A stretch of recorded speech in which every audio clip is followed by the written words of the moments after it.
Chapter 106. Nada, do you remember that Jewish family I worked for back home? You were good friends with their daughter.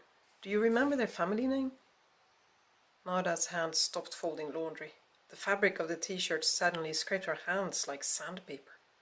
She looked at her father, sitting in the brown sofa in the almost empty living room. Would he blame her for having lost the address and not being able to remember it? That stupid, horrible bomb seemed to have bombed not only their house and everything in it, including the letters she had received from her friend, but also her head. She knew the address was in there, but she couldn't find it in her bombed head.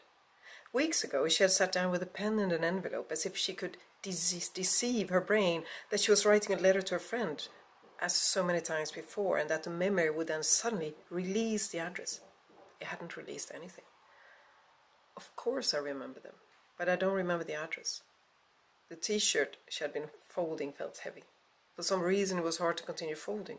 She knew how badly her father wanted to get out of these apartments where they and other anxious asylum seekers were stuck waiting and waiting and waiting.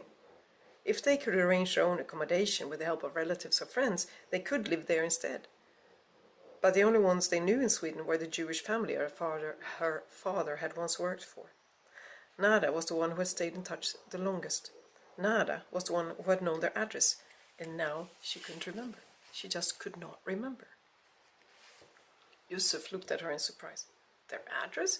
No, I don't remember that either. I was just hoping you remembered their name. If we have the name, we can probably find them. I've already tried. Her voice sounded like a sob. I read through the entire telephone directory, hoping to see a name I recognized. Yusuf got up and walked over to his daughter. She was shaking.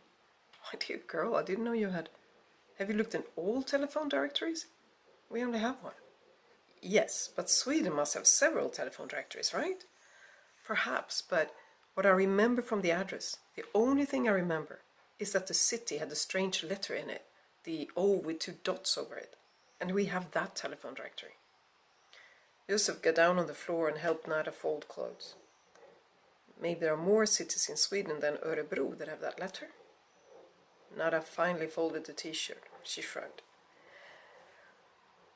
My contact person told me that it is possible to find addresses online for people living in Sweden. All we need to know is the name. Let's go to the library tomorrow. They can help us find the address. If we can just come up with a name. I can't remember it. I don't know what has happened to my memory.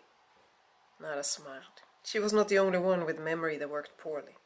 Her memory wouldn't give her the address, and it wouldn't give her the family name, but it could not withhold the name of her friend. That name she would always remember.